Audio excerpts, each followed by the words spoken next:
இன்றைய தேவ பிரசன்னம்.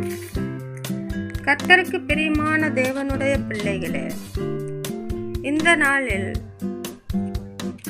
இன்றைய தேவ பிரசன்னத்துக்குள் பிரவேசித்து கர்த்தருடைய வேத வசனங்களை நாம் தியானிப்போம். ஆமென். சங்கீதம் 60 அதிகாரம்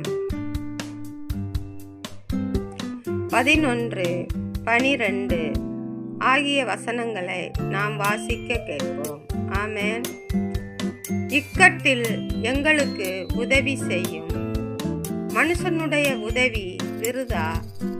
தேவனாலே பராக்கிரமம் செய்வோம்.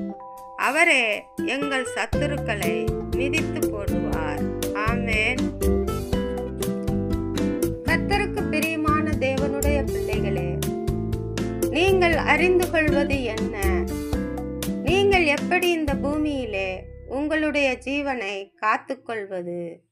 எங்கு பார்த்தாலும் ஒருவருக்கு விரோதமாய் ஒருவர் எழும்பி யுத்தம் செய்து கொண்டு ஒவ்வொருவரும் தன்னுடைய ஜீவனை எப்படி காத்துக்கொள்வது என்ற நிலையில் இருக்கிறார்கள்.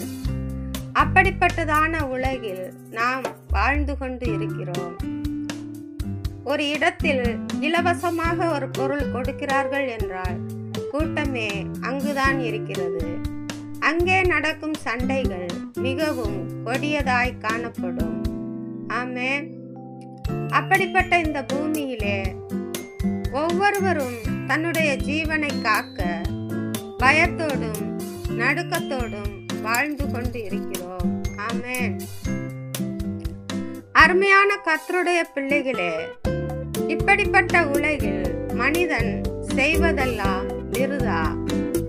மனிதனை படைத்த தேவன் அவனை வழிநடத்த அவர் போதுமானவராய் இருக்கிறார். ஆமென். அவனுடைய ஜீவன் கர்த்தருடைய கரத்தில் இருக்கிறது. ஆமென்.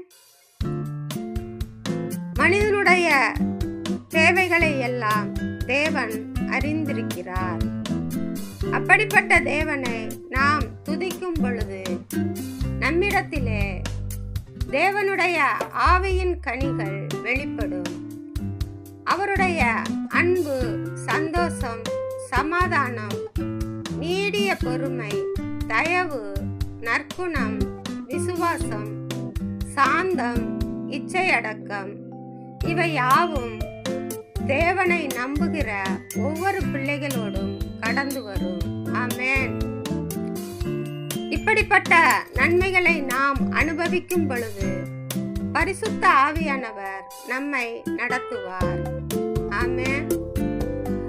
அவர் தம்முடைய பிள்ளைகளின் தேவைகள் அனைத்தையும் பரத்திலிருந்து சந்திப்பார். தேவனை நம்புகிற பிள்ளைகள் உண்மையும் உத்தமமுமாய் நடக்கும் பொழுது மனிதனை குறித்து கவலைப்பட வேண்டாம். மனிதன் செய்வது எல்லாமே விருதா. கர்த்தருடைய பிள்ளைகளாய் இருக்கும் ஒவ்வொருவருக்கும் தன்னுடைய ஜீவனை குறித்து பயமில்லாமல் வாழ்க்கை பயணம் செய்யலாம். ஆமென். ஆகையால் மனுஷனுடைய உதவி விருதா. நம்முடைய தேவனாலே நாம் பராக்கிரமம் செய்வோம். ஆமென். அவரே நம்முடைய சத்துருக்களை, நமக்கு விரோதமாய் எழும்புகிறவர்களை கர்த்தருடைய கால்களால் மிதித்து போடுவார். ஆமென். நீங்கள் சும்மா இருங்கள், உங்களுக்காக நான் யுத்தம் பண்ணுவேன் என்று நம்முடைய தேவன் எழும்பி கிரியை செய்வார். ஆகையால் கர்த்தருடைய பிள்ளைகளாகிய நாம் பயமில்லாதிருப்போம். ஆமென். ஆமென்.